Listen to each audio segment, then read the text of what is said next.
Hi folks, just a quick video about your photo equipment and what you actually need versus what you actually want. Most people who will be watching these videos, amateurs, prosumers, the odd professional, but not that many professionals that I would imagine. So if we rule out the professionals who are buying camera equipment based upon their needs and based upon their ongoing equipment acquisition, be that at the medium format level or at the full frame level or mirrorless, depending on the circumstances. For most of us, keen amateurs, prosumers, we've had the DSLR for quite a few years now. This is the D7000, I've got the later ones and the 750, similar sort of size and weight, give or take a little bit. Fantastic cameras, I love the ergonomics, I've always been Nikon myself. Brilliant, but there's the weight and the size. I had a couple of spare lenses and a flash and a couple of accessories, and you do have some hefty weight, especially when you're traveling. Because of the weight of the camera, you then actually need a more substantial tripod to support it. On the other hand, mirrorless have progressed so much.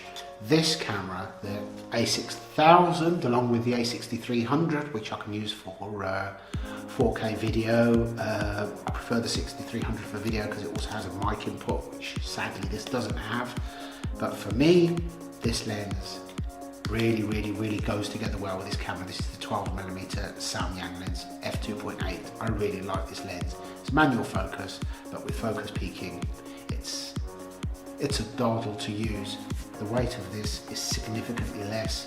I can pack this with a couple of spare lenses, a small flash for occasional use, and I don't even notice it. It's actually made my photography much more fun without sacrificing image quality or resolution.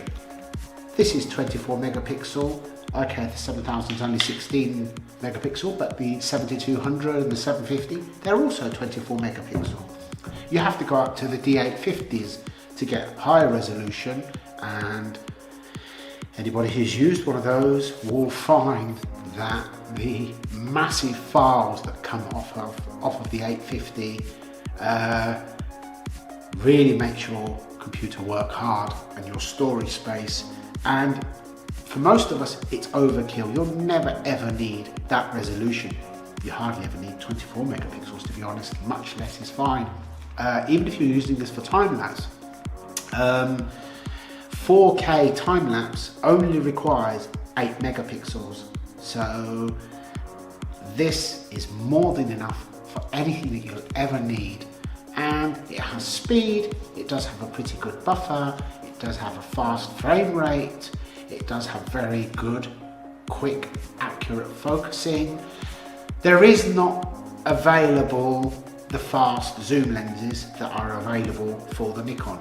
I wish that Sigma would release their 17-50 zoom lens with optical stabilization to fit directly on here. I wouldn't want to fit this with an adapter because add this much to the length, it just becomes too much. So it would be nice to see Sigma come along with a 2.8 standard zoom designed for this, which would be handy to use at times.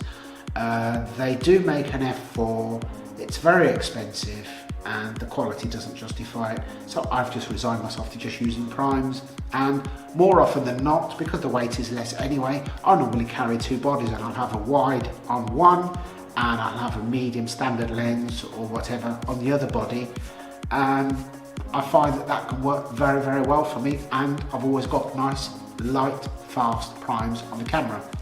So realistically, before you buy anything, think about what you actually need. Think about the usability of it, because the days of having to carry around a lot of weight to take quality images are over. You can use tiny little camera like this, and this is a crop sensor, but the A7 series Sony cameras, they're full frame and they're only slightly bigger than this, and then it depends on the glass. Of course, you cannot beat the size of the lens. A 17 to 50 or a standard zoom on a full frame, which would be say 24 to 70, is going to be the same size regardless of the camera. And when the camera body is a bit smaller, it actually doesn't balance up well with a big heavy lens on. So there is a sacrifice in that department. It is difficult, especially if you're going up to the full frame standard zooms. They will be heavy and they will be a little bit front heavy for a mirrorless camera. But I've got used to using my prime lenses, and I'm finding now that I only need a little bag that doesn't weigh a lot, that I can take anywhere, whether I'm going abroad, fits on my little bag that I take on board, and I don't even notice the weight. So I'm enjoying, not only am I enjoying my photography more, but I'm finding it easier now, and I'm finding that I'm less inclined to begin thinking about leaving my camera at home because I've started to get fed up of the weight. So whatever you choose, as I always say, the camera comes last. The formula for good photography is always the same. Creativity, light, lens, body. The camera comes last. Okay, bye.